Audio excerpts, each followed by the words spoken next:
اس کی ٹانگ کھینچتے ہی رہیں گے تو تمہارے لیے آواز اٹھائے گا کون؟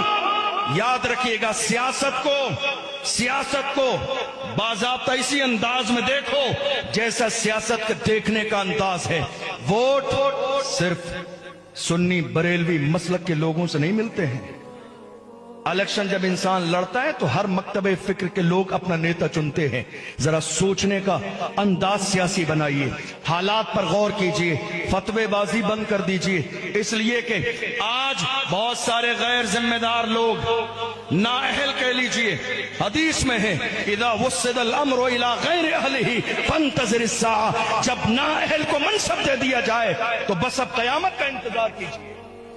کیا آج بھی وقت نہیں آیا ہمیں سوچنے کے لیے کہ سیاسی طور پر ہمیں سوچنا کیا ہے؟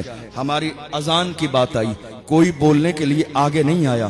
مسجد کی بات آئی، کوئی نہیں آیا۔ کتنی مسجدوں پہ بلڈوزر چلا دیے گئے، کوئی ایک جملہ بولنے والا نہیں۔ ملک میں کتنے مدرسوں پہ تالے لگا دیے گئے، کوئی بولنے والا نہیں۔ کتنے علاقوں میں لاؤڈ اسپیکر اتار دیے گئے مسجدوں سے، کوئی بولنے والا نہیں۔ کتنے جلسے اور جلوس کی پرمیشن لاسٹ مومنٹ پر کینسل ہو گئی، کوئی ایک جملہ بولنے والا نہیں۔ کتنے جوان جیل میں ڈال دیے گئے، ظلمن قید کر دیے گئے، کوئی ایک جملہ بولنے والا نہیں۔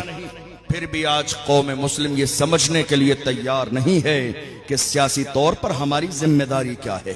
سیاسی طور پر ہمیں جاگنا ہوگا، سیاسی طور پر ہمیں اپنی قیادت کو مضبوط کرنا ہوگا، سیاسی طور پر ہمیں غلامی کی نہیں آزادی کی ضرورت ہے۔ ہم تو یہ میرے بارے میں رائے دینے والوں یاد رکھو، اللہ اپنے پیسے سے نہیں، میرے پیسے سے چلو سنہری جالیوں کے سامنے۔ میں حضور کی چوکھٹ پہ قسم کھانے کے لیے تیار ہوں، میں نے اپنی قوم کا کبھی سودا نہیں کیا، میں نے اپنی قوم کا کبھی سودا نہیں کیا۔ کتنی حیرانی کی بات ہے، 75 سال کے زمانے میں مسلمانوں نے سب پر بھروسہ کیا، لیکن آج جب ایک مرد قلندر کھڑا ہوا تو 1000 بار آپ کو سوچنا پڑتا ہے۔ 75 سال سے سب پہ آپ نے بھروسہ کر لیا، اپنے بندے پہ بھروسہ کرنے کے لیے آج میری قوم تیار نہیں ہے۔ حیرانی کی بات ہے، دری بچھانے میں راضی ہیں، فرش بچھانے میں راضی ہیں، اسٹیج لگانے میں راضی ہیں، نیچے بیٹھ کر تالیاں بجانے میں راضی ہیں۔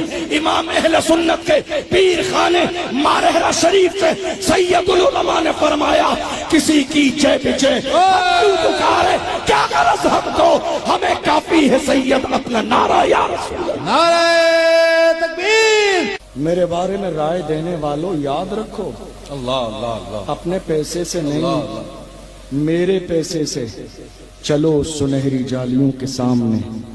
میں حضور کی چوکھٹ پہ قسم کھانے کے لیے تیار ہوں، میں نے اپنی قوم کا کبھی سودا نہیں کیا، میں نے اپنی قوم کا کبھی سودا نہیں کیا۔